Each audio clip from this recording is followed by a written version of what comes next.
d'accord jërëjëf Ahmed ñu daal di tàmbali waxtaan wi maître ci ay élections locales la ñu jógee élections locales yi nga xam te ni amoon na enjeu bu mag a mag finalement résultats yi njëw donc mu surprendre ñu bëri donte ni beneen camp bi ñu ngi wër ni vraiment ñoom ñoo gagné yéen aussi seen côté yéen a gagné mais li may concerne actuellement ci waxtaan wi ci yow lay jëm maître Tall yaa nekkoon candidat Yewwi Askan Wi foofee ca ville bu Mbour finalement dañ la sifaay yu métti finalement je me dis que ne maître ndekete représentativité moom ci diwaanu Mbour est-ce que am na ko sax maître il est plus suivi ci réseaux sociaux yi ak plateau yi que ni askan wi jox la sa baat seen baat boobu.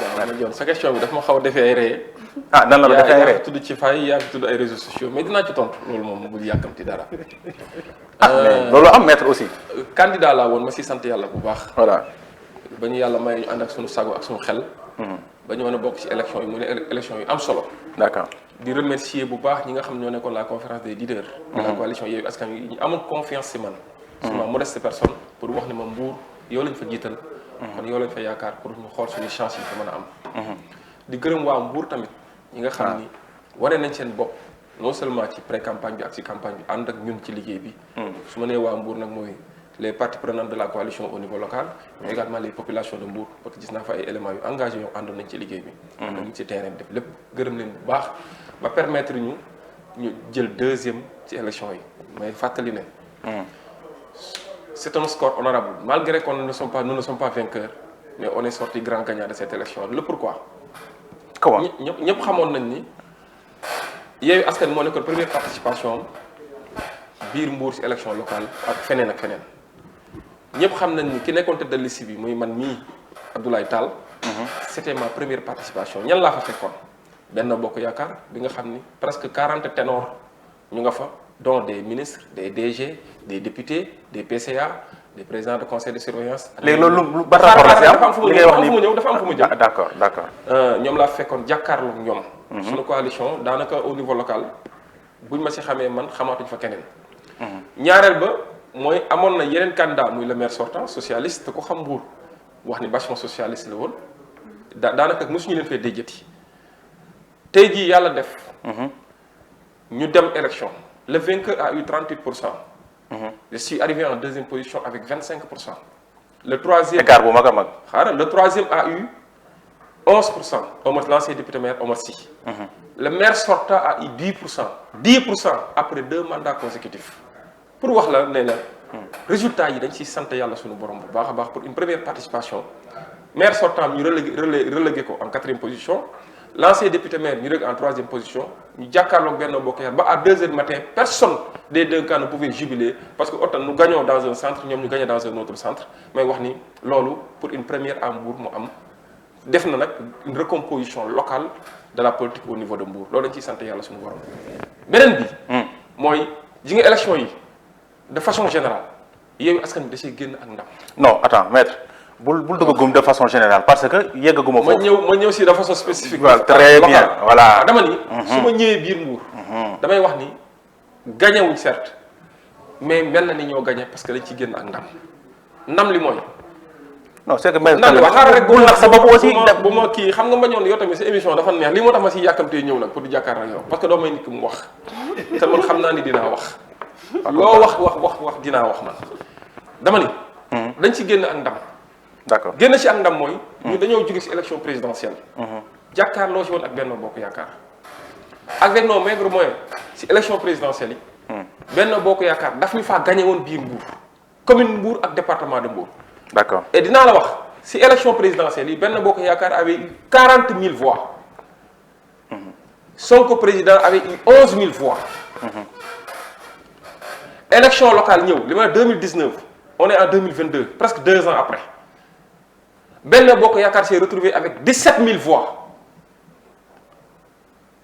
Yewwi Askan Wi s'est retrouvé avec presque 12 000 voix.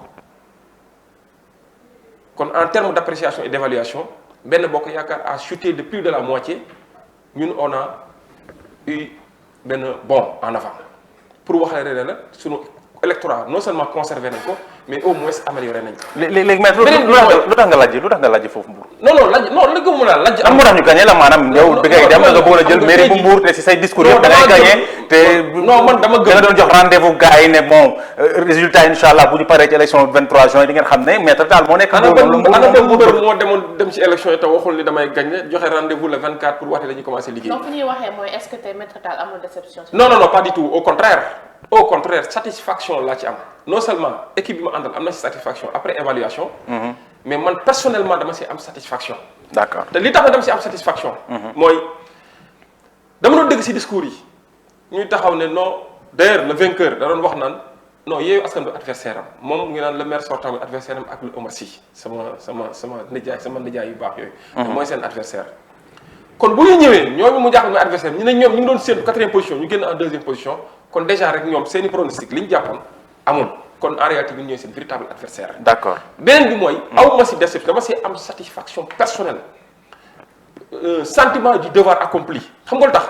suñu kéemtalaay kàttan def nañ ko dugg nañ fu ñu war a dugg en politique nag mënoo dugg fépp da ngay dugg fi nga war a dugg keneen dugg fu mu mën a dugg mënoo wax ak ñëpp mais di nga wax ñi si jot nañ si ñi si jotul jotuñu si da ngay continuer liggéey bi rek.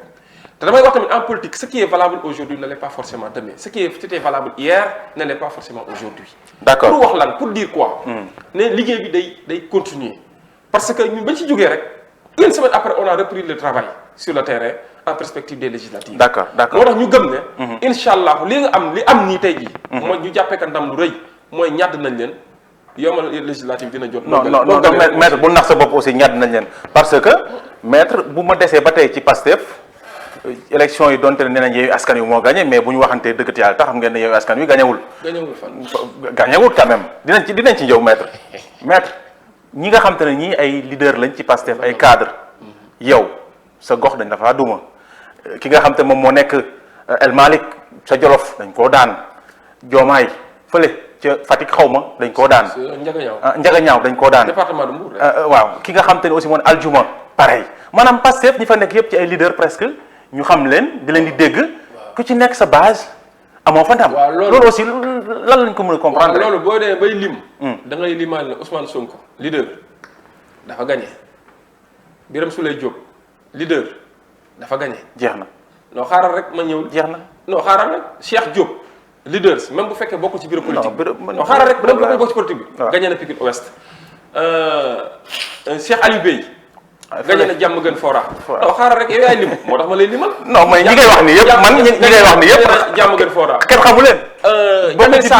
Jamil Sané bokk ci bureau politique non Cheikh Aliou Bey moo nekk le chargé de la massification et de l'organisation. invité naa ko ci biir politique ci biir bureau politique la bokk. Jamil Sané parce que bi nga xam ne moo nekk Parcelles Assainies bokk ci bureau politique bi dafa gagné may mun a jéey bi nga xam ne moo jiite jigéenu Pastef nekk ci bureau politique bi dafa gagné yow yaa lim rek moo tax ma lim pour wax ne ni am na certes. mais man les cadres laay wax ah. li ma la wax ni ay cadres ñu ngi ci biir copil bi ñu ngi ci biir bureau politique bi pour wax ne la yaa ma dugal ci lim yaa lim moo tax ma dugal la ci lim.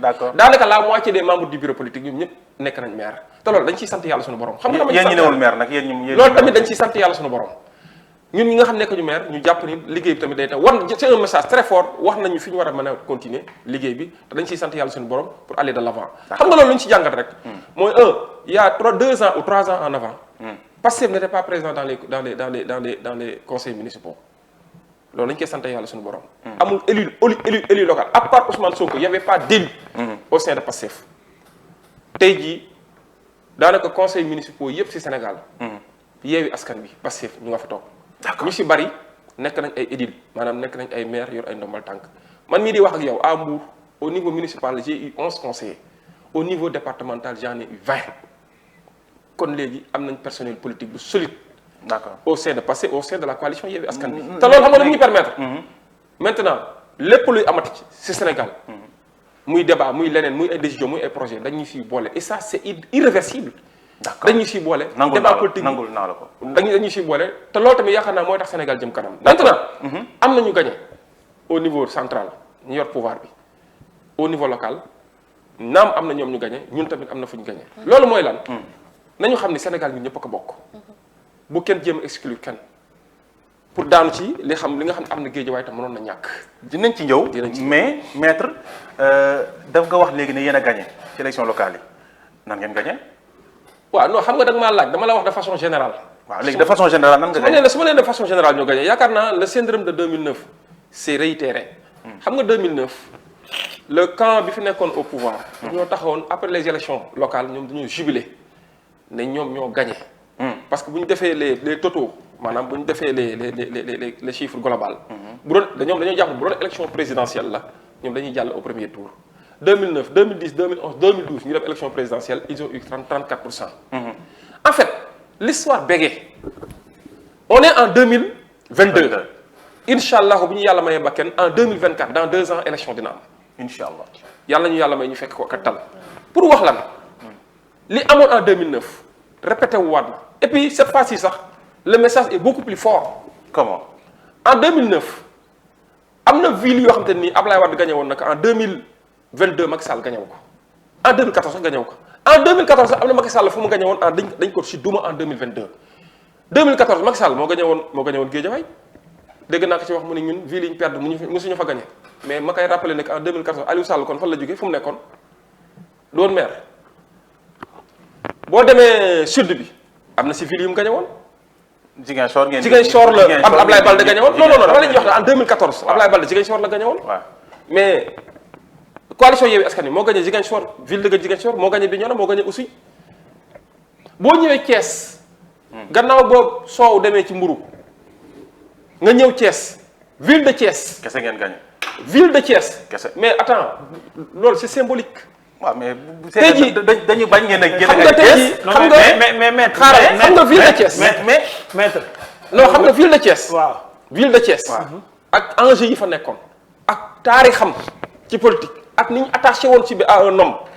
ñu dem ba sa biir moo renversé malgré que ñooñu boole nañ seen doole ba jàppoon nañ maintenant doole ji foofu la nekk ñu ngi koy xëccoo bi bu ñu fàttali ni Idriss Seck ba mu demee rejoindre Macky Sall xam nga lan la wax. maintenant ñoom ils représentent 85% de l'électorat mais élection yi wane na ils ne représentent même pas 15% de l'électorat là-bas à Thiès parce que 3 communes d'arrondissement yëpp dañ leen fa gagné. boo ñëwee Rufisque département bi Yewwi Askan Wi moo fa gagné boo demee Mbacké département bi Yewwi Askan Wi moo fa gagné te Touba nañ gagné rek ak beneen commune.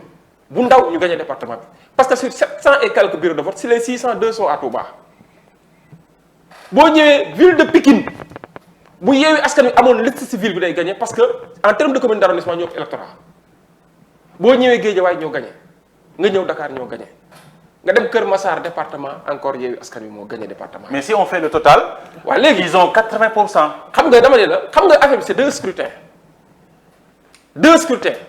c'est municipal et départemental. xam nga ils ont 80% ñoom seeni chiffres la ñuy joxe rek buñ taxawee ne bu nekkoon présidentiel nga xam ba xam ndax ñoom 80%. non avec 80% bu fekkoon non dama présidentiel ne ils vont gagner largement. ñoom chiffres yi ñoom ñoo ko wax. mais la réalité du terrain ne l'a pas démontré pour wax la rek ne la. mais parce que yéen ba léegi joxe goo leen dara. élection jeexee ba léegi déggu leen. nañu dal yéen a ngi tekk ñoom ñoo gagné kon cëppi géeg ak blocage bi ñuy jéem a créé loolu moo ko fi indi xam nga pour wax la rek ne la. Sénégalais yi joxe nañ un message fort nañ ci jàngat parce que ci nga élection.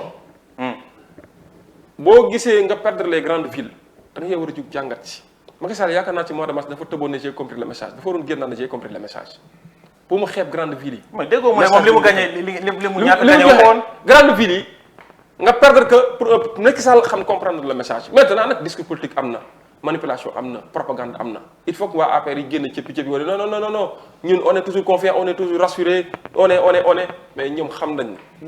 yar bi leen daal toog nañ ñetti fan soo ma ko mayee par rapport ak grande. ñetti fan toog nañ ko nelawul ñoom. mais soo ma ko mayee par rapport ak grande ville yi ngeen di wax. Thiès Dakar Ziguinchor. yéen a ko gagné mais Sénégal bu ñu waxee 20 grandes villes yi nga xamante ni ñoo ëmb Sénégal yéen juróom rek ngeen ci am. Benno Bokk Yaakaar moo jël Sénégal kon am na 20 grandes villes. non d'une manière générale ville yi nga xamante ne. non Sénégal amul 20 grandes villes. je suis désolé Sénégal amul 20 grandes villes. ok d'accord 20 villes yi nga xam ne jàpp nañ ne. électorat yi fa la gën a diisee bu ñu leen dajalee ñoom ñëpp ci 20. lépp benn Yewwi Askan Wi fa gagné. ville yooyu ban ak ban la c'est Dakar c'est la région de Dakar c'est la région de Diourbel. la région de Kaolack et la région de Thiès. Diourbel fan ngeen fa gagné. non Mbacké. département de Mbacké. non c'est que maître. non département de Mbacké. d'accord non département de Mbacké même la commune de Diourbel a été gagnée par l'opposition. d'accord le maire sortant qui ne faisait pas partie de la bannière de Benno Bokk Yaakaar. mais il n'est pas de non dama lay expliquer Malick Fall il n'est pas de Yewwi. Malick Fall bu demoon Benno Bokk Yaakaar ñu gagné ko. ok moo tax mu dem ak ba langue boppam. ok nangu nga ne yéen a gagné Guédiawaye aussi nangu nga ne Guédiawaye yéen a ko gagné. mais Aliou Sall nangu na ko sax. voilà léegi ville la nangu nga ne Guédiawaye ville la nangu nga ne Pikine kon ville la. ok loolu laa tuddee 20 grandes villes yi donc Pikine Guédiawaye Dakar ñoom ñëpp même bu fekkee Dakar lañ nekk c'est une ville. non moo tax ma ne la ci 20 grandes villes yooyu. pour doy la xayma rek ci lim fi ma doon waxee Dakar ville la Barthélémy Dias moo ko gagné nangu nga ne Guédiawaye ville la Ahmed Aïdara moo ko gagné Pikine Ablaye Timbo moo ko gagné ville la donc buñ ko continuer noonu dañuy wax Touba dañuy wax Kaolack Mbour Rufisque yooyu ay grandes villes la ville yooyu la ne buñ ko xaymaa 20 lañ ci 20 yooyu yéen juróom ngeen ci am Benno Bokk Yaakaar fukk la ci am. suñu neexee sax ñu ne Touba peut-être foofu daanaka du élection ñu jénne ko ci ba tey day am 9 ci yi nga xam ne demoon nañ ci jongante mais ci loolu noonu lu tax maanaam ba léegi ñuy jéem a dox ci xelu askan bi kenn nanguwul assumer résultat yi ni mu mel. kat nanguwul assumer ñun kay. parce que ba léegi damay dégg yéen ngeen naan yéen a gagné. ñoom ñu naan ñoom ñoo gagné. et réalité bi moom mooy am na fu ngeen gagné ñoom ñu am fu ñu gagné waaye bu ñu dajalee lépp ñoom ñoo leen ëppale. moo tax loolu maanaam mënuñu koo nangu daal. moo tax loolu mu difficile la ñoom ñi ñoo ko mënta. non moo tax ma ne la xam nga. En termes de représentativité et de taux de participation surtout d'électorat au niveau des zones tey jii dama la wax ne la boo jëlee région de Dakar Diourbel jël région de Thiès 51% de l'électorat moom foofu la concentré wu jàngat yi mu ngi fi 51% de l'électorat foofu la concentré xam nga yooyu benn la boo ko perdre déjà c'est un message fort. mais est-ce que ñëpp foofu la concentré wu est-ce que ñëpp dañuy voté. non dama ne beneen bi mooy xam est-ce que xam nga élection yi. am na fu ay zones yoo xam am na ay fraude massive am na. yaa ko gis yow dans le nord si même dans le département de Thiès. d'ailleurs coalition Yewwi Askan Wi defoon na recours au niveau du département. Ouais. Comment vous pouvez comprendre ñu ne la am na commune boo xam c'est dans le département de Thiès c'est 500 inscrits 500 votants 500 Benno Bokk Yaakaar loolu fu am ñu jël chiffre yooyu comptabiliser ko nga dem au nord nga gis ni ñi voté sax ñoo ëpp population bi fa dëkk population bi ñi voté ñoo ëpp ñi fa dëkk. avec les transferts directeurs waxuma la dara mais ak achat de conscience yi dama ne la politique dafa war a nekk des rapports civilisés et permettre aux populations d'exprimer leur voix maanaam électorat résultat élection dafa war a nekk luy refléter quand même li nga xam ni moo nekk la réalité sur le terrain mais fraude bu amee rek day fausser les règles du jeu. mais total élection bi ñëpp gis nañu fraude amu ci leer na nag. non fraude résultat yi génn na. non xam nga fraude man dama lay jox exemple. à Mbour fraude am na te boo ma dégloo moo xam la parce que presse bi sax wax na que le jour du vote. fraude nu mu fa amee. voilà dafa am benn centre bu tudd zone Sonatel. bu lu yàq victoire jàmbur yi. non yàq man victoire. il faut être élégant mais élection léegi boo leen ma dégloo rek boo leen ma dégloo rek ma wax nga ki gagné à Mbour sama mag la toog naa fii wax ka c'est mon tuteur ici woo naa ko félicité ka xam nga lan laa ko wax je te félicite par devoir je te félicite parce que effectivement yow lañ wax ne yow yaay le maire de Mbour victoire bi nag xam nga ni ñaaddi woon naa la boo rendi rek moo ci desoon nga rëcc bi laa lay félicité da ngaa rëcc pour tooñ ko quoi pour wax lan dama ni ñëpp xam nañ ni xaalis bu bari génn na ci élection yi am na zone yu bari yu ñu ko distribué loolu c'est de la corruption non. kon da nga bëgg dañuy jënd Sénégal ay vote mais attends loolu c'est de la mais élection fii Sénégal yàgg na fi am ñu jënd ay yenn ci ay électeurs. mais maître waaw mais xaar leen ma continuer attendez s'il vous plaît nga jox nit ki xaalis doo ko topp ci urne yi ne ko dugalal. non moom laay wax xam nga y a beaucoup de façons d'influencer même le vote xam nga intention de vote am na nit ñoo xam ñu bari comprendre ñu am na nit ñoo xam boo leen affamé xiifal leen koo xam ne mosut a téye 10 000 francs daanaka muy génn këram sax di ñëw peut-être ab 100 francs la yor nga ne ko boo ma votalee ñëw indi preuve ne votel nga boo jëm a jox la 10 000 francs lu muy def xamoo lan lay dund xamoo misère bi muy dund. loolu benn la ñaareel ba dama ne la Mbour am na benn zone benn quartier bi tudd zone Sonatel est-ce que xam nga vote amu fa sur 4000 inscrits 4000 votants ñi voté matuñu 200 personnes. ko waral. voilà ñaari quartier la dañ créé deux nouveaux centres de vote les populations n'étaient pas au courant. ñoom ñu ngi doon jógee zone Sonatel doon dem fu tudd Mbour Séeréer di fa voté ak ay Daaru Salaam le jour de l'élection le jour du vote dañoo jógee ñoom seen i quartier dem di voté Mbour Séeréer ñu leen waroo leen a voté fii seen quartier dafa nañ fa centre bu bees foofu ngeen dem voté ci fa ñoom ñu dellu si foofu noonu si centre bu bees bi ñu ne leen effectivement seen tur mu ngi ci fichier bi mais mënu leen a voté ak seen carte yi yàgg ya seen carte yi ngeen yor da ngay dem ba préfecture jox leen duplicata yu bees yi nga xam ne édité nañ ko à votre insu sans que vous soyez informés. D'accord. ñoom ñu dem ba préfecture ñu ne leen tey duñ distribuer carte loolu mooy ñoom ils sont exclus du vote et pourtant beneen quartier bi tudd Guy Mouride ils sont dans la même situation et pourtant ils ont voté avec leurs anciennes cartes waa zone Sonatel ñu ni doo leen voté lan moo tax xaj ak seen boobu lu tax li ñu permettre waa Guy Mouride permettre ko waa zone Sonatel ñoom xam nañ ils ont tous les renseignements parce que ñoo xam nañ Yewwi Askan dafa doon rafle foofu d'accord te d'accord foofu li tax ma wax ko waxuma ko par kii maître ñu xam avancé nañ mbokk Sonko yu bari foofu lañ dëkk ñu avancé moo tax ils ont saboté le vote là-bas quoi. d'accord ils ont saboté le vote là-bas loolu nag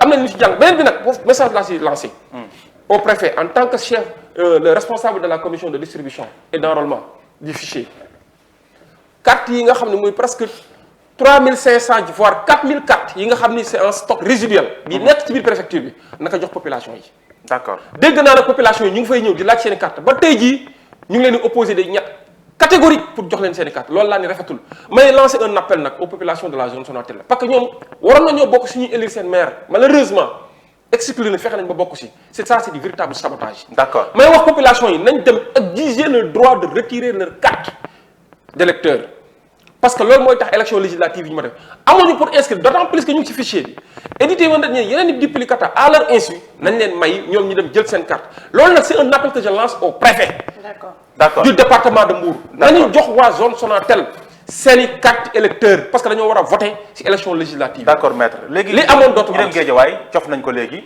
démb lañ doon def élection bureau municipal bi mu mel ni Benno jël nañ 11 ci 14 li nga xam moom mu nekk conseil yi loolu aussi nan nga ko jàngatee. waaw loolu yëpp may wax ni gannaaw ba ci sa teel ça se voit que texte yi ni ñu ko doxalee sax baaxul parce que mënuma comprendre. nga dem élection nga gagné avec une différence de presque 5000 voix. te mënoo am majorité confortable qui te permet de gouverner loolu problème mu répartition des conseillers entre la ville et les communes d'arrondissement loolu erreur la. tey jii waa population Guédiawaye war na leen malgré que yéen a voté Ahmed Aïdara malgré que vous êtes majoritaire waaye nag vous n'allez pas gouverner avec les coups de franche loolu baaxul loolu première erreur la loolu ci côté texte yi léegi nañ ñëw na ci côté élégance républicaine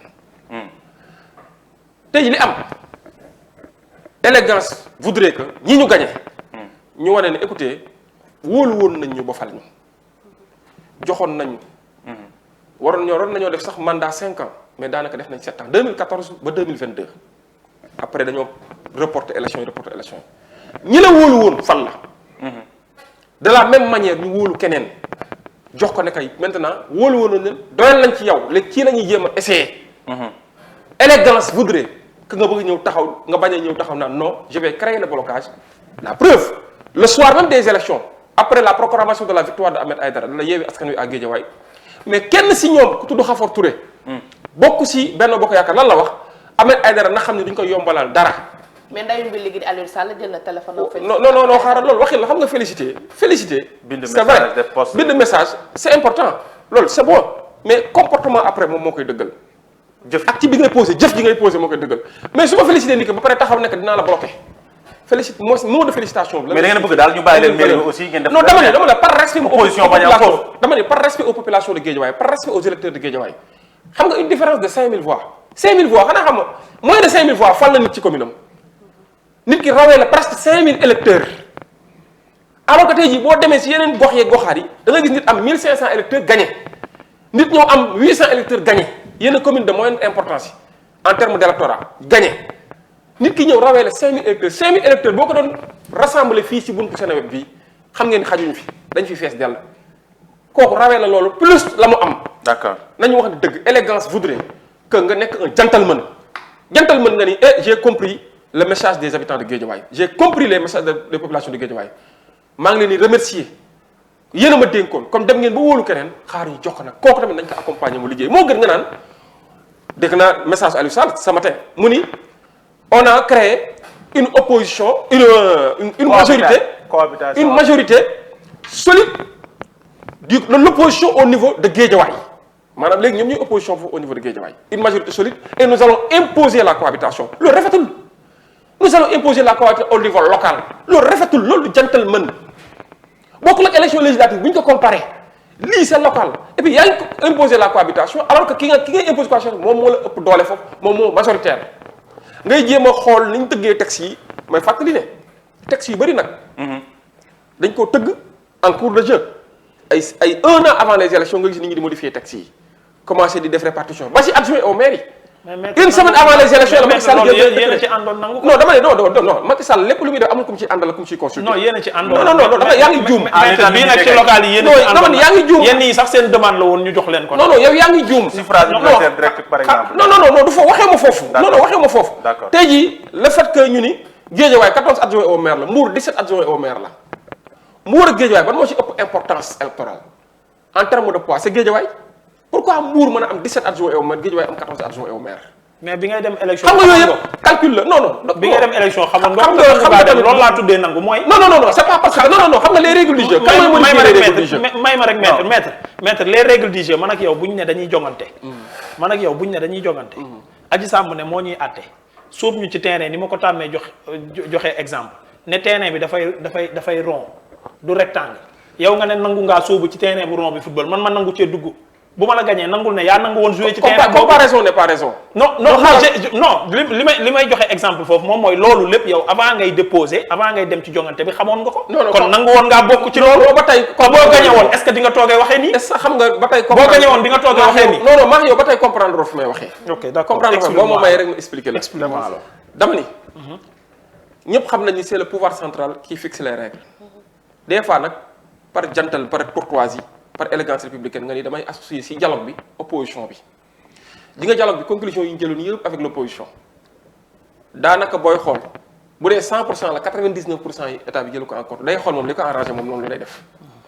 à commencer même par la caution bi nga xam ne c'était 30 millions opposition bi ñaata la yaa ma wax dialogue opposition bi ñaata la proposé woon 5 millions la proposé woon dem nañ sax ba 15 millions ñoom ñu ñëw yóbbu ko 30 millions pour les deux élections yóbbu ko 30 millions ak ñu ko wax dañ 15 millions pour toutes les élections loolu am d'ailleurs même le même débat posé waat na pour wax la lan ne la Macky Sall defoon na fi réforme constitution bi indi fi benn CNRI le professeur Amadou Matar Mbow jiite ko.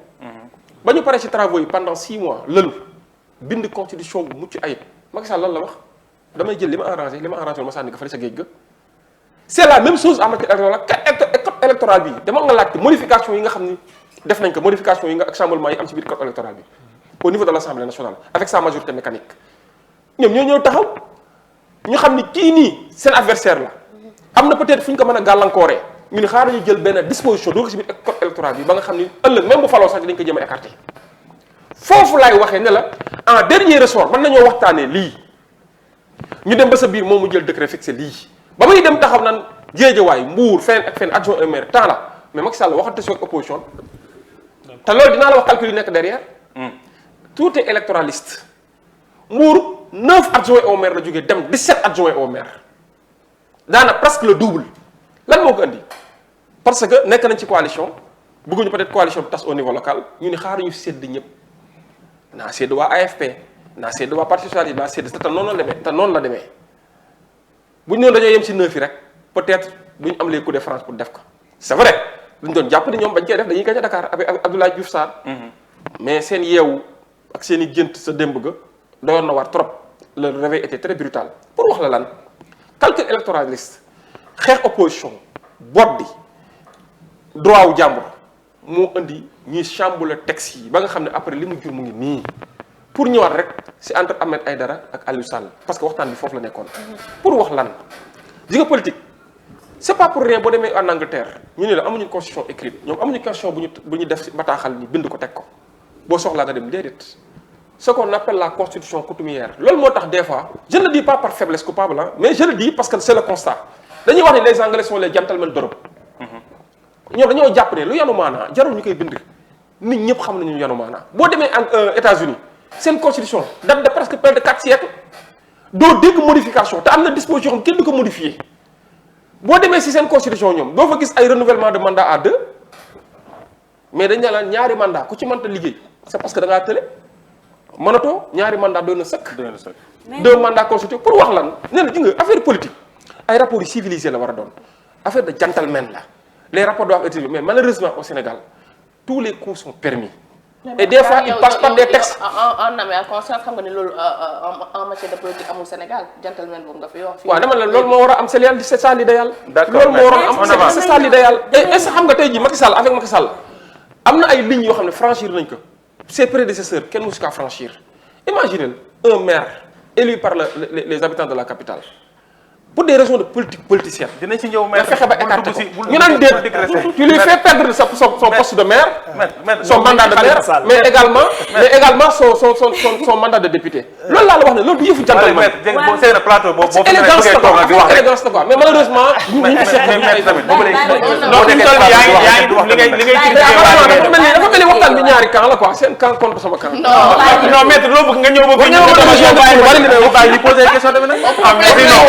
non 12 heures dina jot suñu question du jeex man damay ñëw si boycott bi nga xamante ni remarqué nañ ko fële ci Guédiawaye parce que yow ak gëm sa bopp dañoo gis ni dañoo boycotté ki nga xamante ne moo di Ahmed Aïdara te yow Maître Wade waxoon na leen mu jàppale waaw damaa jum waxoon na leen ñu jàppale kii di Ahmed Aïdara loolu nan nga koy jàngal. waaw loolu xam nga question la ko responsabilité personnelle la et de conscience personnelle. trahison lañ ko jàppee wala. waaw parce que man mënuma comprendre ay nit ñëw voté la te bu fekkoon ànd ak pouvoir moo tax ñu lay voté vaut mieux wàcc daanu moo si gën a gaaw mooy ñu dem voté pouvoir bi directement mais dañ laa wóoru dañ laa voté parce que tu es de l'opposition ñu ay nit voté la fexe nga ba nekk conseiller ñu naan déet sa parti bi la mandaté woon parce que ñoom si seen coobare parti lañ nekkee si liste yi sa parti mandaté la ne la consigne bi ma lay jox recommandation mooy ngeen gën a affirmer seen ancrage à l'opposition dem leen ngeen voté le candidat Yewwi Askan Wi nga bàyyi fi loolu yëpp pour des raisons ou pour d'autres am na sax ñu wax ne dañ leen a waxtaan ak ñoom si suuf am na ñi dig nañ leen ñu jox nañ leen loolu du ma si avancé parce que dara wóoruma ci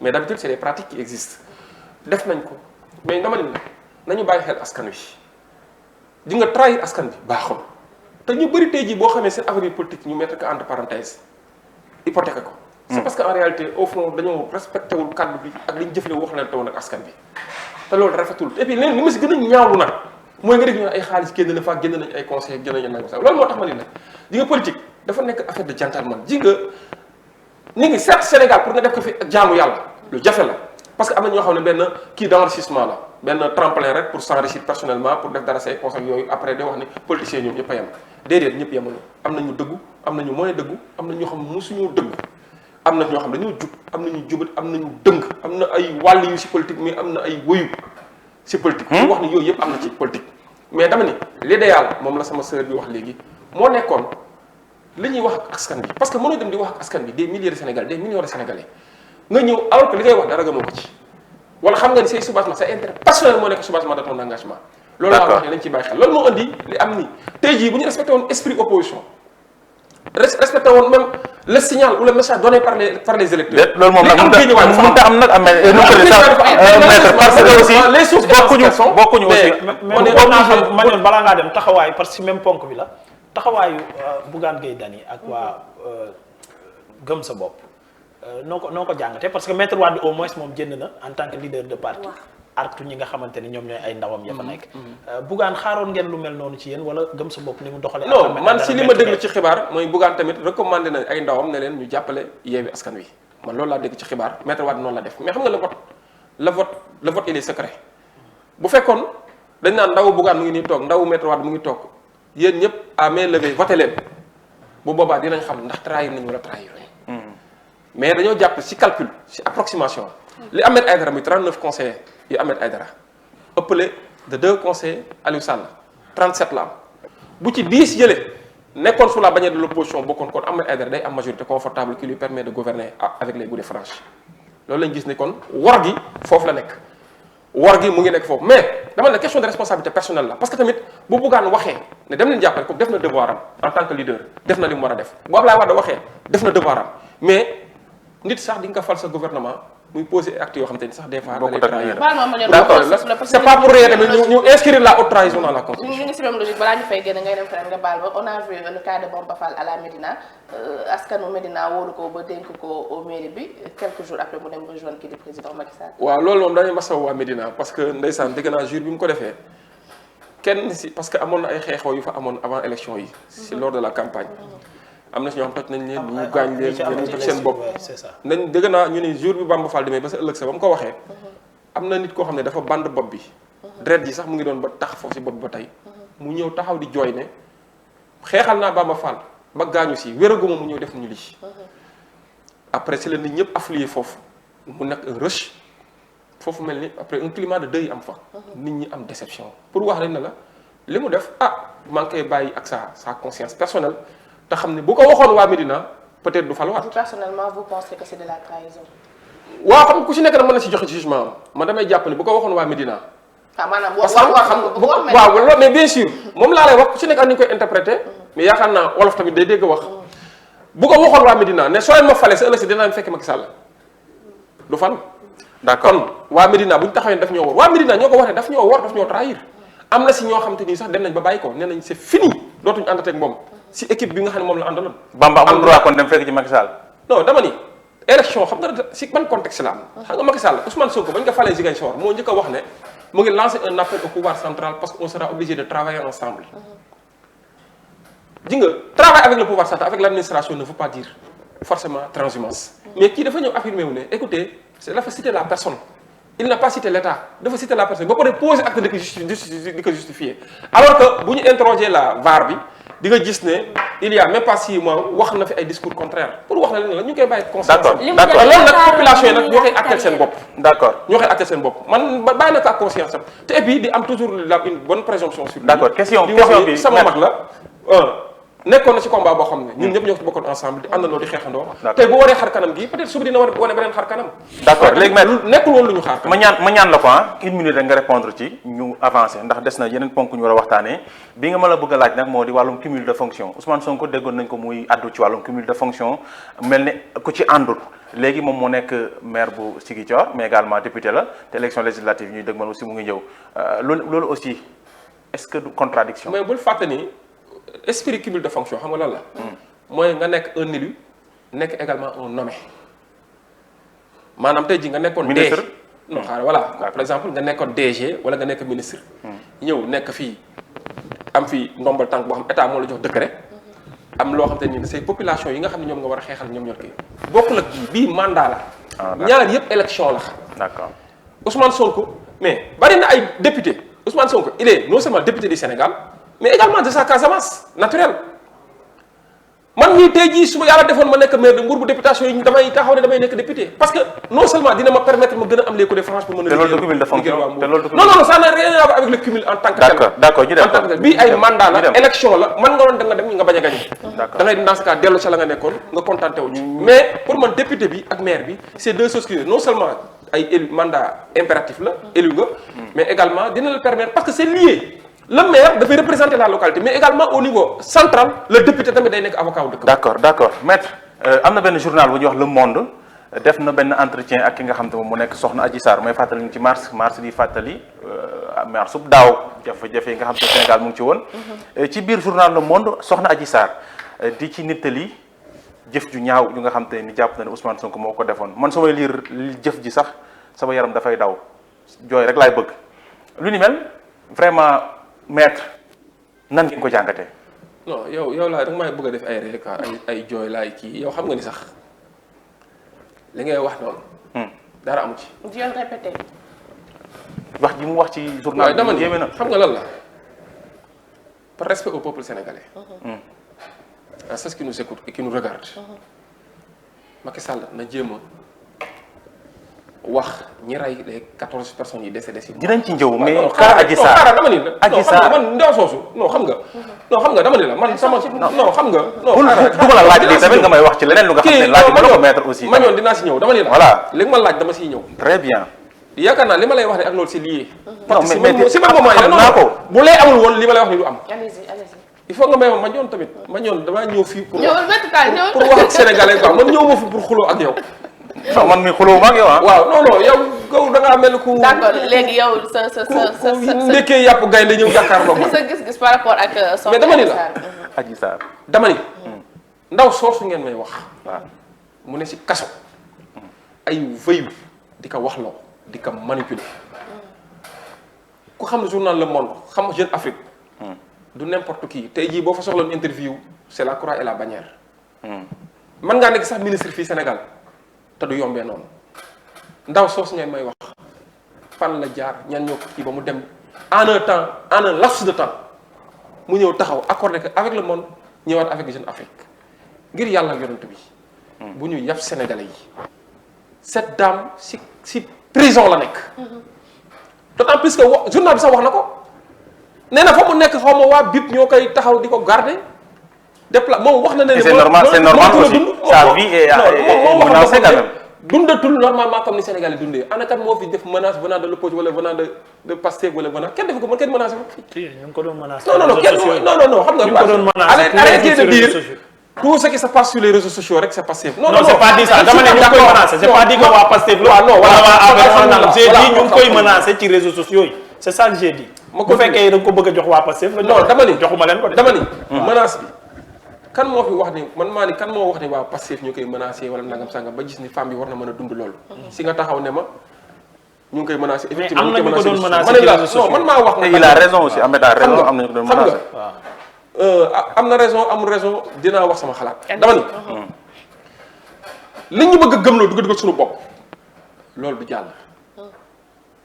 mais ngir yàlla maa ngi ñaan. xale bi yaakaar naa li mu wax message cri de cœur la li may dund kaso la. ñan ñoo ko fa maintenir ñan ñoo ñëw taxaw ne que waa Bibi ñu ngi taxaw di relayante ay déplacement yooyu léegi dem na ba ne sax de dama bëgg génn Sénégal xam nga am na lu ñu ko wax loo mais profité na ci wax tamit li nga xam ni moom mooy cri de détresse am mooy lan bàyyi leen ma man ma dund sama dund yéen ñi nga xam ne yéen a ma ŋànk. est-ce que dina mën a dund aussi non muy ko bàyyee non mais maître da ngaa jël angle bi la engagé mais wax na ne ñiy wax ne Macky Sall moo ko yabal wala complot dafa am weddi na ne loolu amul lu tax nga bëgg a jël affaire bi traité ko angle bi la contraire amul leen lu ko siy fekk bu taxawee nu wax leneen la ko wax contraire mais ay supposition la ñuy wax rek léegi lu tax nga mën a gëm yi ba mooyee ñun ñëpp suñu xel lañ yor mais dama ni ngir yàlla wax man kañ maître li ma jaaxal mooy benn nit wax nga gëm benn parti ci waxam bi beneen parti waxam bi gën a du dëgg yow ak sa axulaay taala ak ma ñoon bii ak ñi fi toog par respect man xam naa ni am ngeen ci une conviction peut-être ci émission lañ nekk peut-être bon dinañu waxee nii mais yéen sax xam ngeen ni li mu wax yëpp di ci kaw ba ci suuf dara du ci dëgg yéen sax xam ngeen ko comprendre nga da nga naan est-ce que non mais wax loolu waxul aussi est-ce que ñi ngeen kaa wax par contre xaaruñu sax loolu ngeen wax ka voilà waxoon dama leen di non dañuy waxtaan donc dama leen naan bu leen ko wax mais fii ku fi wér ak sa axulaay taala xam ngeen lu dëgg ak lu yanu maanaa dama ni la fa xew moom Adji Sarr ak Ousmane Sonko rek moo ñu mën a wax. on a parlé de complot. on a parlé de complot. te Sénégalais yëpp am nañ élément yëpp am na sax yeneen yu feeñagul. incha allah bis dina ñëw dina feeñ. loolu dama ci dalal seen xel. lu feeñagul loolu am non yor nañ loo xam te ne nii buñ ko génnee mbir mi dafa doy waar nag sëñ bi yuuxu. lu am rapport ak Ousmane mais bien sûr ci comploteurs yi ak ku ci nekk acte bi nga ci posé. ay tur. mais ay tur ak i sant. ñu am papa ak yaay nekk ci réew mi ay ndoom mais yaakaaroon tam boo leen yoroon preuve yooyu daaw li fi xew yëpp ba ay bakkan dees tam. li si kanam raw li bët. procès ngeen di am xaar na ñoo xamante ni ba tey waxatuñu bañ tuddee seen tur ci mbir mi déggaloo teen ñu wax ci. Macky Sall sax am na ñun dégg naa sax ñu ne Macky Sall dana leen jéppi ba écarté leen bëgg la waxatee ak ñoom parce que guute gi ñoo ko ci dugal. lu leer nag laa la wax.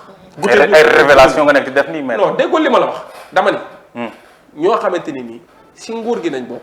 si gouvernement bi wala ci ndombal tànk lañ am posé si ay acte ci complot bi am nañ ay information Maodo Malick Mbaye da ngeen doon wax ay jamono. non dama ni kenn déggatu ko. ay nit wax ma la benn nit dama ne la ay nit la moment ko ni liste bi yokku na tur yëpp dinañ ko génne ku ci nekk ak li nga posé avec des preuves à l'appui te du yem si ay témoignages kese des preuves à l'appui pour wax la leen ne mbir mi yàgg nañ ko wax Ousmane Sonko yàgg na ko wax yuuxu dina ci fu ñu ko fagul woon te effectivement yuuxu dina ci fu ñu ko fagul pour wax leen rek dama ne gis nga politique jarul lii politique jarul adversaire politique nga dugg si li nga xam ne moo gën moom la société des fois muy une question de mœurs xam nga société yëpp dañoo manqué solo li ñu tuddee ce qu'on appelle les valeurs universelles may fàttali si taarix gàmmuwuma nag joxoo ma ay leçon ay kii cours coranique yonent bi sallallahu alayhi wa sallam ba mu ñëwee màkk waa màkk dañ koo laaj yow lan nga indi yonent bi commencé di wax si côté mœurs ne dañoo bëggoon assainir si wàllu mœurs ku nekkul sa jabar xaraam na la ku nangam sanga waa màkk nekk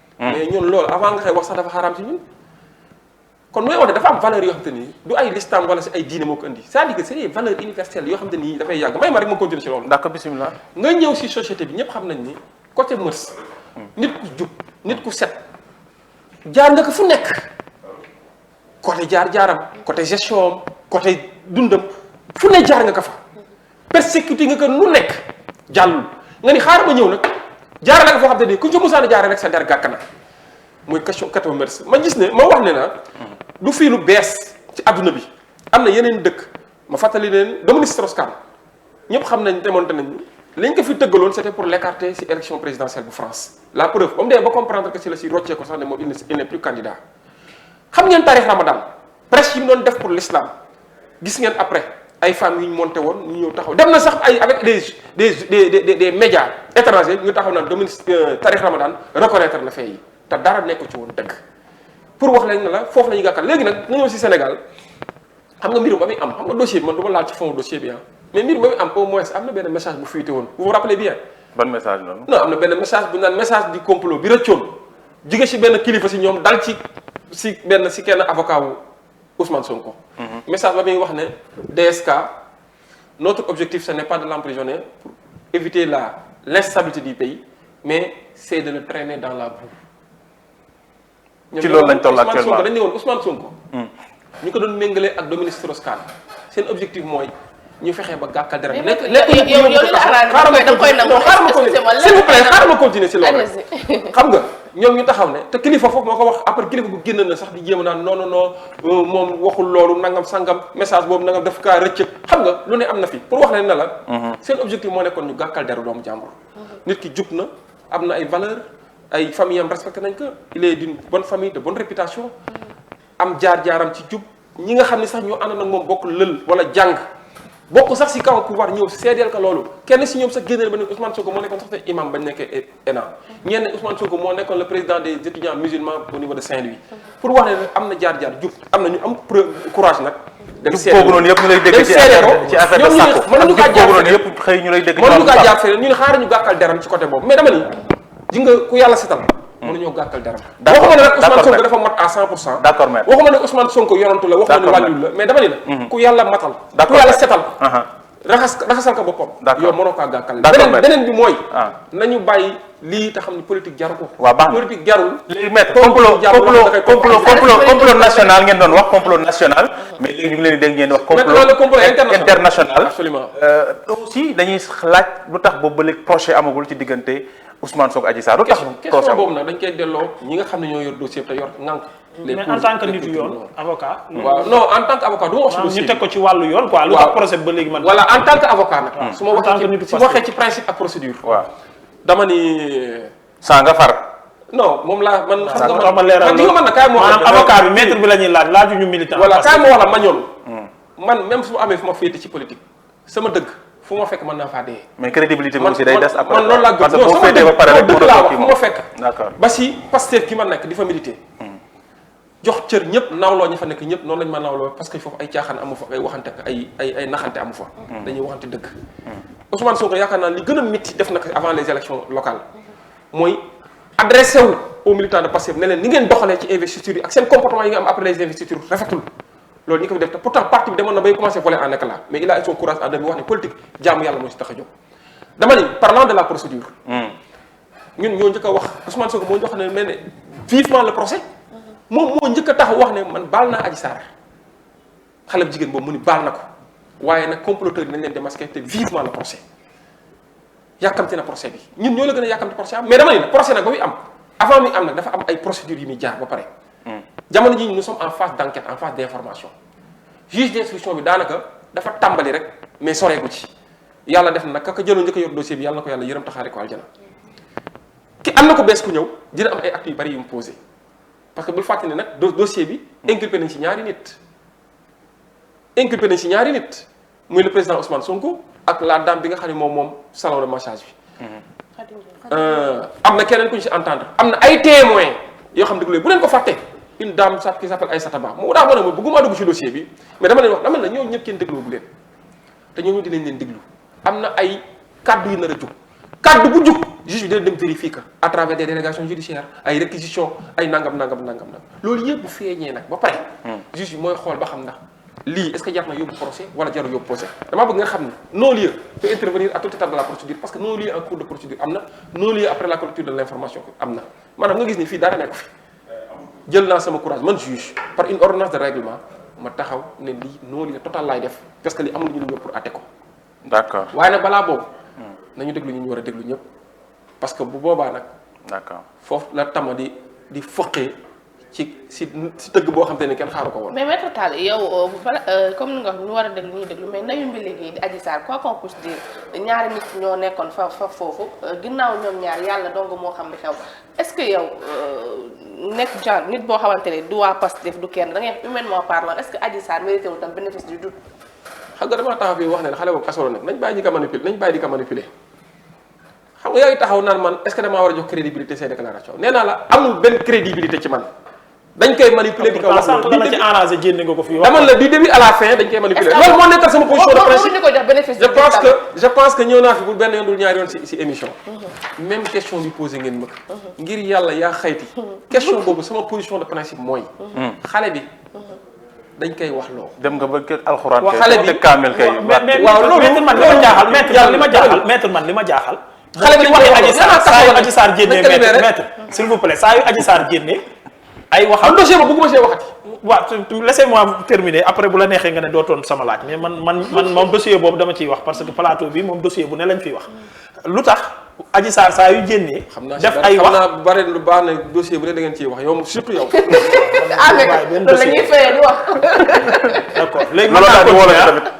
mën naa continuer bismillah donc dossier bii nii li tax ñu war see wax dafa am ay nit yu ci ñàkk seen bakkan am ay nit yu ci blessé am suñu homme de tenue yoo xamante ne nii dañ cee génn ñoom it nekk ci ay blessé ñu dàq leen ci sax am ñu ci dàq suñu xaalis naaw noonu ay lacrymogène ak yooyu yëpp suñu xaalis la donc il faut ñu wax ci loolu benn la beneen bi mooy man li ma jaaxal mooy yéen ñi nga xam ne yéen a farek Ousmane Sonko à chaque fois Adji Sarr génn def déclaration ci déclaration bi da ngeen koy jàngat jël la leen ca neex la leen ca arrangé teg ko ci plateau télé yeeg yooyu di ci débattre leneen li ngeen naan joxuñu ko benn crédit li muy wax joxuñu ko benn crédit léegi nii yow fi nga toog yow yaa jël la mu doon wax ne moom ci biir wax ja am na message bu am solo ba mu ca joxe tagg message ba kañ ko pour dugal ñi nga xam ne ñoom ñoo koy waxloo ba pare nga naan dañ koy waxloo léegi lu tax ci benn wax bi ak benn nit bi ngeen am lu ngeen ciy gëm am lu ngeen ciy weddi am lu ngeen di jox crédit am lu ngeen du jox crédit man ñàkk cohérence boobu ci ay waxi Adji Sarr bu ngeen koy analyser moo ma jaaxal lu ko waral non ñàkk cohérence amu ci yow yaa comprendre expliquer dama ni parce que boobu léegi yaa ngi naan ma comprendre kon ni ngay expliquer aussi baax olof dani wax feeñ di nga nit c'est pas pour yàlla tere fen nga yàlla boo nga yàlla ni mu sàkkee nit da ko sàkk si jub ak sàkk ci leer loolu mooy tax nit bu ñu wax lu dëgg sax gis nga à travers le langage sax da ngay gis ni kii li muy wax nii il a des problèmes am ay difficultés da ngay trahir sa bopp sànq man maa la wax effectivement ne la ci biir waxam sax da ngay gis ne mu ngi am lu koy rëcc xam nga nit ki mën nañ laa waxloo mais des fois nag yàlla nag am na foo xam ne moo lay branché boppam moo da ngay wax loolu moo tax man la wax feeñ dama ni man awma ay xaaj ak seen jël lu ma arrangé ak lu ma arrangé wul man sama position de principe. man bëggoon naa nga jàngal bu baax a baax li mu wax ne bu sañoon du dem ci yoon. sama continuer bàyyi waa ji mu koy violer moo ko gënal dem ci yoon bi. loolu bëggoon naa nga jàngal ko en tant que avocat sama position de principe moo nekk ne moo toujours moo musa nekk ne c'est un complot qui a été orchestré par certains tenants du pouvoir ñoom ñu jël xale bi yóbbu ko kaso di ko waxloo di ko noppiloo di ko jaarloo fii di ko jaarloo fële loolu moo nekk moom su nekk seen projet fu ñu toog fa lañ nekk maintenant soo taxawee ne ma lan moo tax ñu ni yéen seen côté rek ngeen di jël wax pourtant Adji Sarr neen nang sang ma xam ko la position de principe am rek dina la wax ni joxtul benn crédibilité fii laa la koy waxee j'affirme et je réaffirme joxuma benn crédibilité li nga xam ni si liñ ko dugal ak li muy wax ci mbirum dossier bi te dañ ko koy waxloo amul benn crédibilité parce que man sama position de principe mooy dañ koy waxloo. d'accord. te loolu yaakaar naa du ma si sori. acca maître. gannaaw dañ koy waxloo nag. man damay lancer un appel. acca maître ñu avance. appel bi may lancer mooy. nga lii ku mu doonoon sa doom. nga àddu ci. il faut se mettre à la place des parents de cette fille là. ku mu doonoon sa doom nga am si beneen comportement. nañu bàyyi doomu jàmbur ji. àdduna jaru ko xaalis jaru ko. alalu àdduna jaru ko. ak luñ ko mën a dig jaru ko. ñu ngi taxaw na noonu ay organisation de défense des droits des femmes ñoo taxaw di ko ak ay ONG ñoo taxaw di ko ñun xam nañ ñiy dund si ginnaaw d'ailleurs am na presse bi sax une certaine presse bu waxoon ne ñii nga xam ne ñoom seen dépense yi mu ngi wékku ci xale bu jigéen boobu si la ñuy dóor marto ak yeneen ak yeneen xale bu jigéen bi dem nee na moom lu mu jëndee kilo sax yoru ko ci entretien bi nga xam ne def na ko donc li nga wax ni si liñ ko wax loolu bokk ah d'accord alors maître wax nañ fi léegi les 14 morts. maître fi ngeen bëgg a kal affaire bi. foofu nag laa bëgg a ñëw. wax nañ fi léegi les 14 morts. foofu laa bëgg a ñëw te yaakaar naa waxtaan foofu la amee solo. très bien 14 morts yooyu noonu. lan moo jiitu parce que 14 moo ko morts yi. intéressé lan moo jiitu 14 morts yi foog naa ne sàkko gi moom moo jiitu 14 morts yi. non non ñu ngi nii ñuy gis ci vidéo bi. Magnon. waaw je pense que c'est vrai que am nga sa liberté waxee nu la neexee mais yaakaar naa par respect. mais jiñ sàkko ji moo andi lii tamit. xam nga tamit boo nee sàkku gi moo andi lii je pense que yow def nga sa jugement. ba jiñ sàkko gi sàkko gi lañ bëgg a wax. non c'est pas bien yaakaar naa vous pouvez rectifier quand même. d'accord jiñ sàkko gi moom moo tax. d'accord. alors maître 14 morts ñoo ci génn ñoo am ci li nga xam ne moom moo am ci dossier boobu noonu. ba léegi yoon defagut liggéeyam. mais dama bëggoon a xam déjà kan mooy responsable 14 morts yi. mais le régime en place ñooy responsable te ñoom wax nañ ko sax apparemment sax nangu nañ ko la preuve yaa ngi fàttaliku le 8 mars le discours du président de la république gannaaw ba fukki bakkan ak ñeent wàccee ci ay manifestations ñi dañ leen a dóor bal ñu si ëpp ñenn ñi agressé leen ñenn ñi ay teg leen métti bañ génn àdduna lan la wax j'ai compris le message. kan moo ne sortez résistance. waaw non xam nga yow yaa ma laaj. waaw dama lay laaj. waaw mais non déggoo sortez résistance de dëgg je lance un appel à la résistance. waaw ay sortez déggoo ko fi. lance un appel à résistance di nga résistance demal ci constitution di nga xam ne c'est un acte légitime devant l'entêtement de l'oppresseur devant l'entêtement de l'oppresseur la résistance est un acte légitime. tey jii boo taxawee ay nit ne la kii dañoo bëgg faagaagal démocratie ñii dañoo bëgg taxaw benn opposant bu fi taxaw ñu bëgg ne bëgg waratu la bokk il faut ñu jaaree ko fii képp koo xam ne gis nag man maax moom ñoo bokk xeex bi yéen ñi gis seen bopp ci projet Pastef ñii projet bi dañ bëgg arrêté képp gis suñu bopp nañ war a nañ ñu résister ñoom seen attaque bi ñu def dañ ñoo attaqué dañu résister nga taxaw naan kat moo wax sortee loolu benn la ñaareel ba. mais loolu am na mënuñ ko ci génne ñaareel aussi ba mooy ndayu mbi léegi muy le président de la république clé de voûte des institutions garant de la stabilité de notre pays dama ne juste après les événements moom moo génn wax ak askan wi lan la wax ak askan bi sànq wax naa ko léegi ku wax feeñ lan la wax ak askan wi comprendre naa le message boobu da nga dégg mu ni la diw moo def léegi wala def ñu léegi nangam sànq j'ai compris le message maa ngi jaale ñi génn àdduna. et une enquête sera ouverte. xam naa li ngeen di joytu dinañ ci jël ay solutions yan solution la jël wax na ay réformes yu mu annoncé woon pour l'emploi des jeunes. taxaw na couvre-feu bi mu allégé ko. def na mais levé de l'état d'urgence. mu jàppoon ni loolu moo taxoon nit ñi génne xam nga déjà moom rek déjà atte na boppam. nee na mesures yi ñu jëloon mesures d'austérité yi ñu jëloon.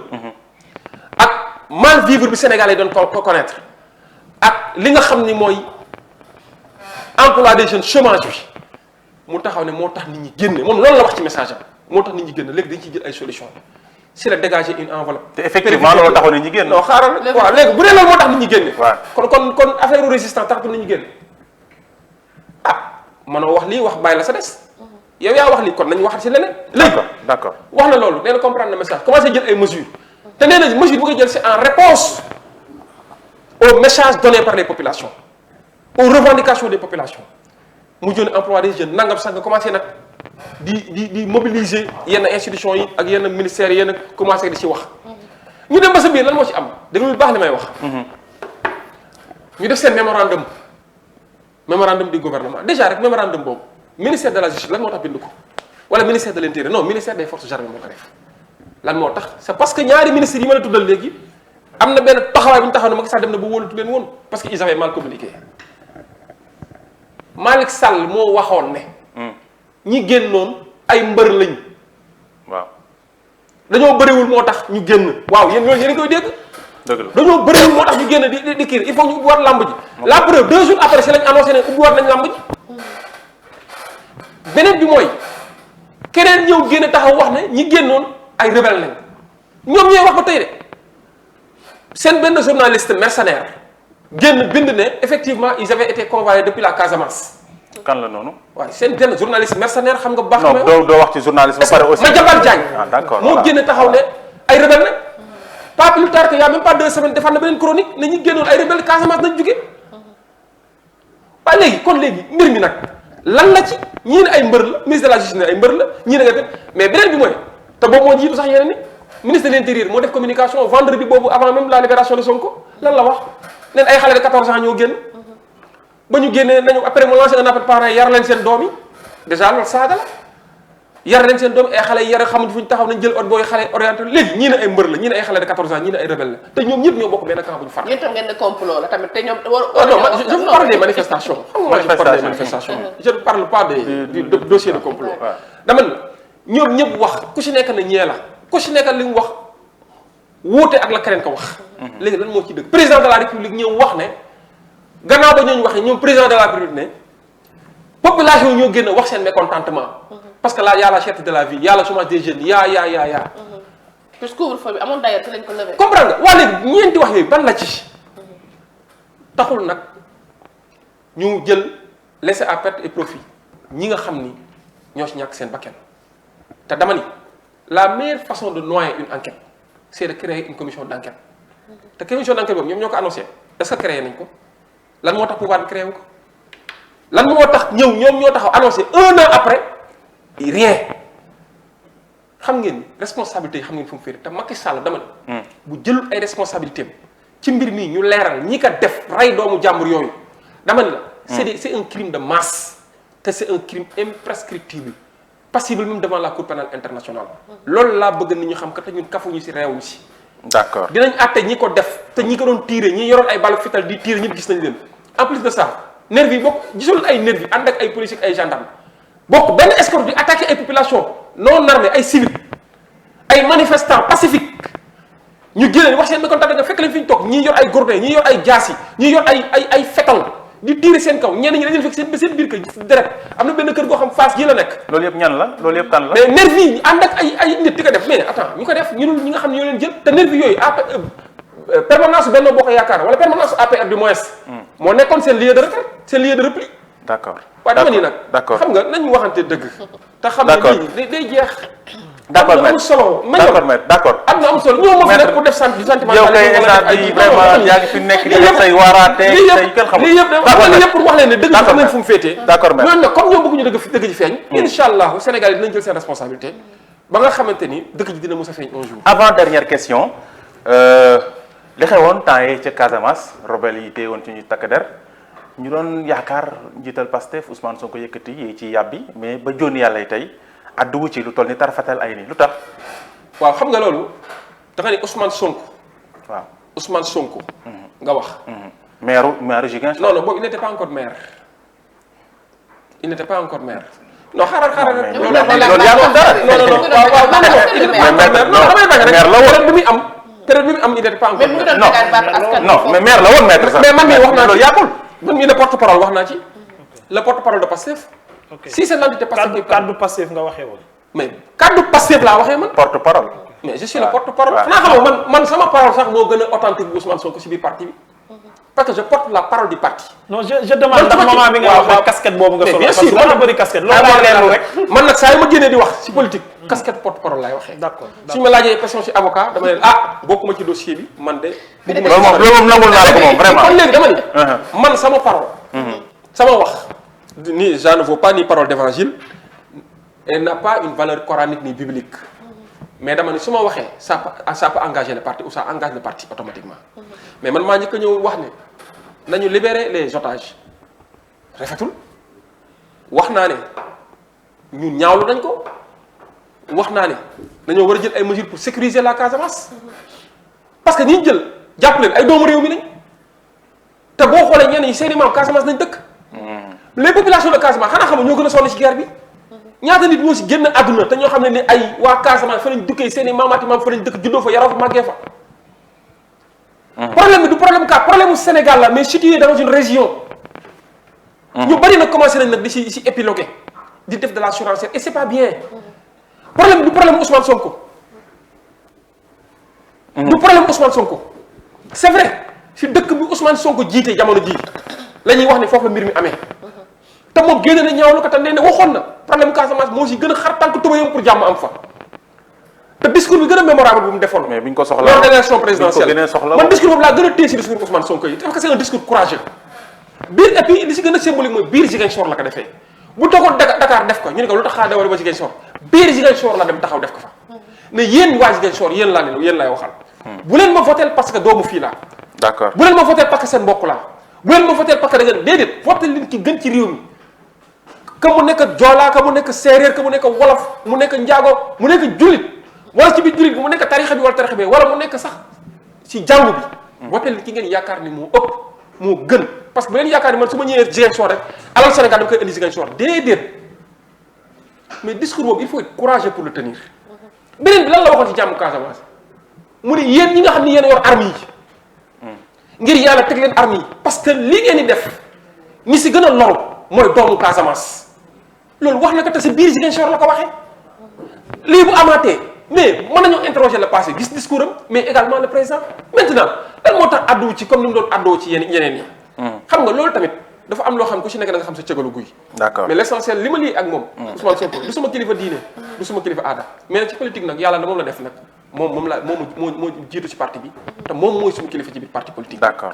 yàlla def na tamit jox na ma cër bu rëy ma nekk porte parole kon su ma génnee wax mel ni parti bi wax na comme keneen Birame Souleye Diop bu génnoon wax en tant que administrateur du parti bi d'accord maître mais wax ni la li am kenn rek mënu ko rafetlu waaye nag dañ ñaan yàlla jàmm am Casamance d'accord maître te ñu bàyyi nag li def de la manipulation te malheureusement ñi koy def ce sont nos adversaires politiques les tenants du pouvoir lii baaxul lii affaire u bakken affaire u armée affaire u stabilité nationale affaire u intégrité territoriale loolu kenn du ko caaxaane kenn du ko foowe waruñoo nangu yenn discours yi di am parce que rek vous avez un adversaire politique qui habite cette région ce n'est pas élégant ce n'est pas joli te je suis désolé de le dire Sénégal ngay gis léegi manque d'inélégance bi nga gis ci politique surtout venant du camp adverse mais mosuma ko gis ci politique c'est vrai daan na am nag ay complot yàgg na fi il y a le cas de Diombass Diaw loolu yëpp am na fi mais ni mu demee nii lépp laa dafa ñaaw léegi nit ñi bañatuñ ci dara dañuy dem ba dugg sax ci ses derniers retranchements ci sa vie de famille Ousmane Sonko bu ñu demee ba ay son nos adversaires avec des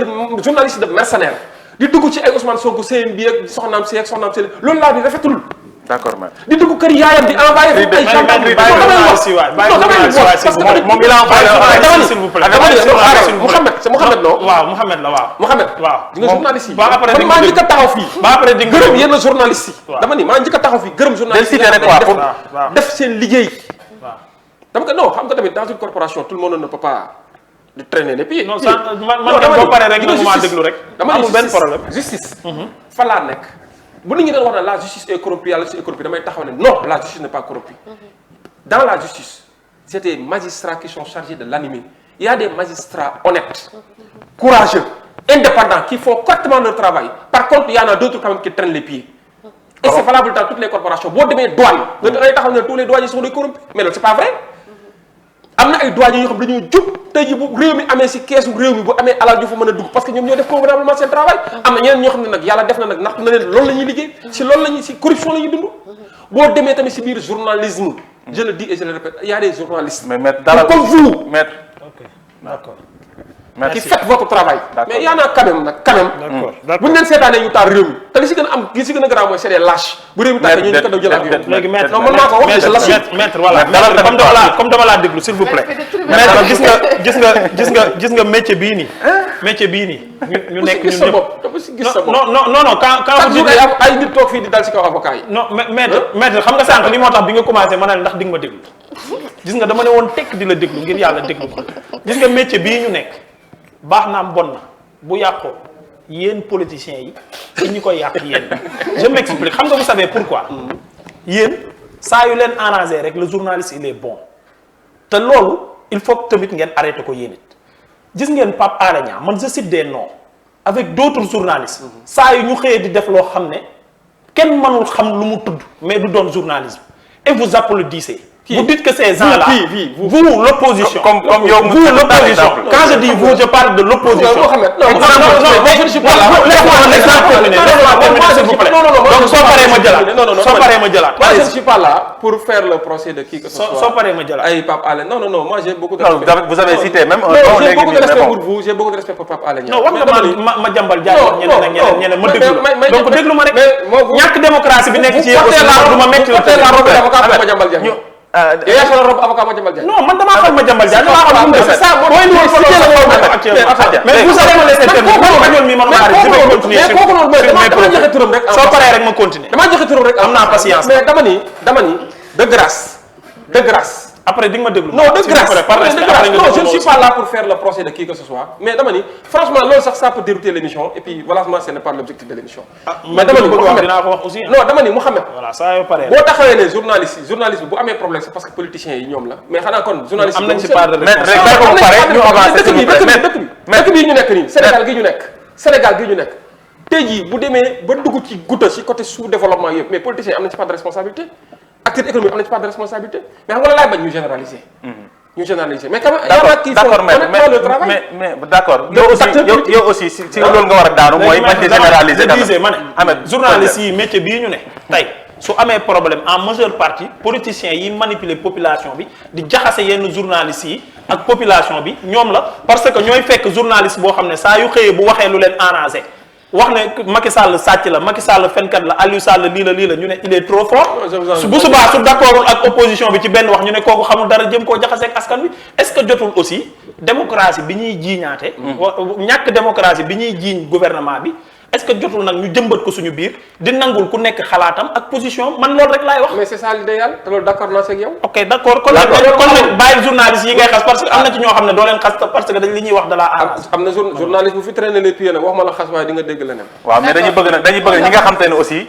bu ñuy wax leen di arrangé bu su yàlla sàkk ngeen di. loolu mënuñu si bu ñu amee beneen gis-gis ci ñoom ngeen di wax maintenant ñu avancé xam naa waxtu bi amet léegi mu jeex avec Barthélémy Dias bi nga xam te ne nii sulliwaat nañ li nga xam te ne moom moo nekk dossier am moo Ndiaga Diouf démb dégg nañ que ne procureur bi sàkku na 5 ans.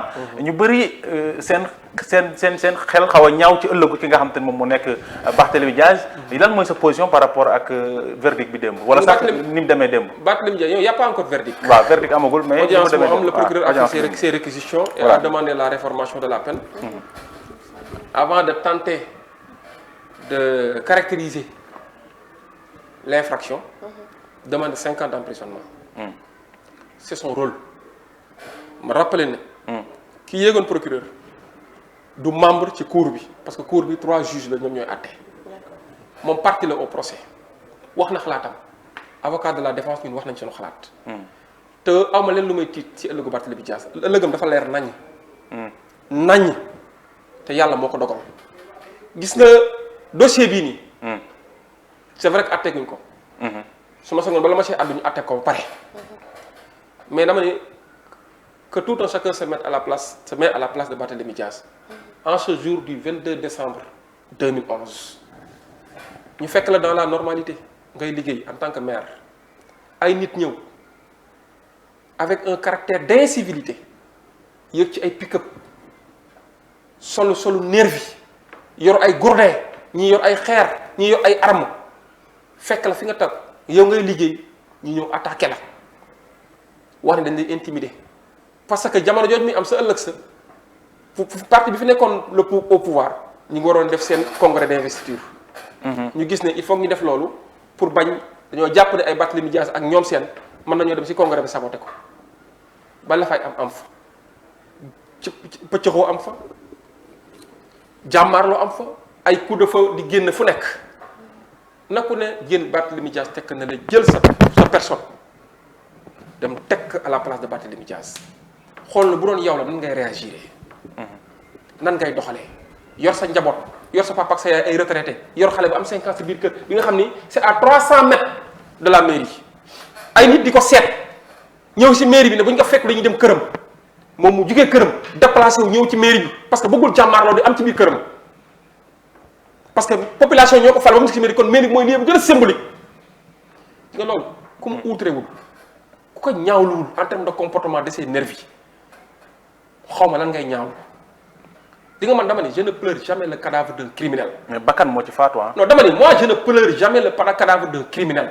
j'ai beaucoup de respect nag pour la mémoire du disparu waaye dama ni kooku noonu lu mu doon def foofu lan la fa doon def 15000 francs jar na ko et puis nit ñi dafa mel ni dañuy néewal présence su nervi si anam yoo xamante ne nii wanoon na ñàkk xool li amoo ci mois de mars ay nervi ay jàmbarloo am ba 15 personnes ou 14 personnes décédé ci ñii ñëw taxaw naa Barthélémy Dias pourquoi nga def nit ku ñëw ñu fekk ko ci normalité yow Mandione nga nekk sa biir kër di nelaw yor sa njaboot wala nga ne sa biir kër yor sa jàmm yor sa njaboot yoo xam ne dépend ñuy togg ay samba boo jóge fa la ñëw fekk la sa kër ñëw ne dañoo ñëw pour attaquer la Mandione yow nga am devoir protéger sa njaboot lan mooy nekk sa comportement est-ce que bakkenu ñooñu moo ëpp valeur sa bakkenu njaboot ak sa bakken yow nit ñëw armé jusqu'aux dents yor ay nervis di wax ak un certain inspecteur police ñuy taxaw faale woo leen parce que ñi la yónni ci pouvoir bi nañ bokk nga ne Barthélémy Dias dafa war a croiser les bras choisir entre périr et se défendre Barthélémy Dias war a choisir entre se défendre et périr. il s'est défendu. léegi nag. ba bakkan rot ci donc. voilà léegi nag.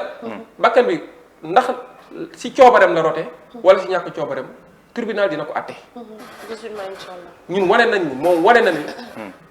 du moom te effectivement li ne si dossier bi du ma si sori nag am na lu mu wane waaye dama ni de façon générale rek laa ci jàngat.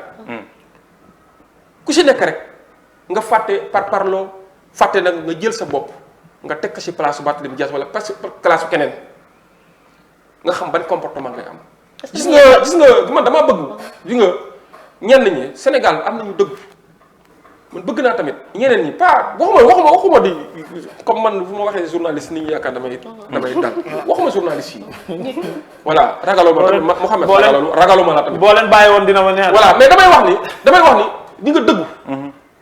dafa am solo dañ ni alxuraan tey jii boo ko doon tekki ci benn baat dëgg la signifié yi nga dëggu mooy li nga yóbbaale booy dem bàmmeel man bëgg naa lépp lu ñuy def rek ñu boole ci dëgg wax dëgg te yàlla rek tax tey jii li dama Barthélémy Dias cette journée du 22 ou du 21 décembre 2011 ku mu daloon nooy comporté woo. d'accord nañu respecté nit ñi procès politique weesuwul ki taxawoon jamono jooju nekk opposant ñëw taxaw ne Barthélémy Dias dañ kaa tooñ tey Barthélémy Dias dafa àndul ak yow ci xalaat ci gis-gis wane boppam ne moom ci opposition lay resté rek nga ñëw taxaw suli dossier bi di ko wane dinaa la sonal. mais Barthélémy Dias aussi moo def appel aussi tamit. waaw non dama laa lay wax non xam nga avant appel y a un premier jugement. waaw xam nga y a un premier jugement. d'accord dama ne premier jugement bi kañ la. atte woon nañ. c'était en 2017. waaw premier jugement de 2017 la woon. tey jii kan moo suli dossier boobu.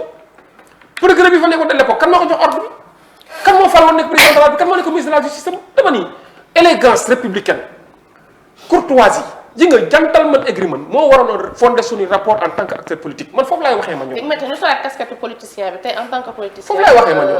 d'accord Barthélémy Dias ci politique est-ce que instant bi nekk ñu di koy. Barthélémy Dias avenir politique bu leer la am incha allah te li si kanam rawali bët. est-ce que dalal Khalifa Sall tamit mënu ko. non gis nga bu fekkee jaay doole. booy jaay doole di violer la loi ak yow lu ne neex mën nga ko def Macky Sall bu ko neexoon tey jii mu jël décret léegi ne révoqué na Barthélémy Dias parce que condamné nañ ko en première instance yàgg nañ fay jël ay décret di violer la loi mais dama la bu lépp jaaree si yoon ay rapport civilisé Barthélémy Dias incha allah dina nekk mandat bi jeex incha allah te nit mënu ci dara te Sénégalais bu ñu ko wóolu waa Dakar wóolu war ko pour dénkaat ka leen dinañ ko dénkaat leneen nañu dal rek te nag xamaa ba foo damay saluer le courage de Barthélémy Dias démb franchement ba ma ñëwee gis nga nekk est-ce que gisoo sax pour ñu repo dañ ma maître damaa bëgg ñu juger mbir mi man awma leen lu muy nañ ma létt wala ñu firi ma du ma nangu man di dépendre ci agenda wala calendrier samay adversaire te il a raison moo demandé à ce que cour d'appel juge ko conformément à la loi. d'accord mais kenn renvoyé te loolu dama ko ci saluer. c'est un courage bu ko neexoon mu ne nañu reporter pour me permettre de gagner du temps c'est parce que il a sa vérité à lui et la vérité est là et manifeste. nañ delloo lépp ci dëgg. maître Abdoulaye Tall solo daal maître Abdoulaye Tall avocat mais également porte-parole bu Pastef maa ngi lay jaajëfal bu baax Ahmed. waaw man de benn laaj rek laa ko bëggoon a laaj. d'accord ndax wóolu nga yoon maître. Ahmed dafa maa mere quoi. non maître maître man tàmm naa si. su paree wax ñu casquette mu sol ban la indaale tey avocat. wóolu naa ndax wóolu ngaa justice su Sénégal. xam nga boo ma ko laajee en tant que acteur politique. en tant que acteur politique. ma ne la justice doxee na nu ñu ko wóoloo comme des fois ñu doxalee nu ñu ko wóoloowul. boo ma laajee en tant que acteur de la justice dama naan wóolu naa justice parce que je vais mener le combat de l'intérieur lu am rek bu jaarul yoon sax il faut se battre de l'intérieur waaw moom laa la wax en tant que citoyen sénégalais gis nga da ngay am yaakaar ci justice xam nga wóolu naa justice ak am naa yaakaar ci justice c'est différent man dama am yaakaar ne justice war na doxalee li nga xam ne moom la sénégalais di sonti ci moom xam nga tax ko parce que ñii ci biir justice dafa am ay magistrats yu génne na mbir mi doxul ay magistrats génn nañ ay magistrats démissionné nañ wax ni la justice a démissionné la magistrature a démissionné xam nga yooyu bu amee te ay nit yu seexoon doon rendre justice ñoom ñoo taxawee noonu mais ñi nga xam ne citoyen simple lañ ay justiciable lañ di demander des services au niveau de la justice war nañu am ay interrogation yu ñu posé suñu bopp posé ko justice bi interpellation yooyu laa ne man am naa yaakaar ne ëllëg mbir mi dina changer te nañu bàyyi exécutif bi nañu bàyyi li ñuy def toujours on sent la mainmise te loolu ñun waxuñu ko magistrat yi ñu ko njëkk a wax pression yi influence yi la main de l'exécutif nañ ko arrêté te loolu baaxul ji nga tey jii justice xam nga la dafa war a dëgër tey jii président de la république bu xëyoon fii ñëw tooñ leen justice rek ngeen am proclamé ko fii ngeen nekk bi Sénégal bu xëyoon ñoon tooñ leen justice rek ngeen am kak moo tax justice dafa war a dëgër am na ñu wax ne on n'a pas besoin d'hommes forts mais d'institutions fortes mais surtout avec des hommes valeureux parce que ce sont les hommes là qui incarnent ces institutions là des hommes valeureux des personnes de vertu lañ soxla te loolu c'est partout hein ce n'est pas seulement le propre de la magistrature partout douane impôt et domaine trésor fépp ñëpp ñu ŋànk bànqaasu réew mi te war a ñoŋal biir réew mi rek ñooñu dañoo war a nekk ay des hommes de valeur c'est pas pour rien ci yenn état yi bala nga faa dugg ci yenn postes yi ñu def ay enquête de moralité wala ñu def ay compétition ak yooyu parce que dañoo bëgg wax ni les meilleurs ñi gën a baax ñoo war a jiite réew mi te ñi gën a baax gën a jàng tamit ñoo war a kii parce que jiite réew pour man jeexital bi yërmande la bu yoon jëlee dogal ci mais gis naa ni gars yi pouvoir bu ñu ko jëlee ñu si bari politiciens yi ñu si bari bu ñu jëlee pouvoir bu ñu aw yat la rek boo yor koo bëgg a fudd ginnaaw rek nga fudd ginnaaw waaye mais nañ jàpp ni tamit koo bëgg a fudd ginnaaw peut-être du la bàyyi ginnaaw parce que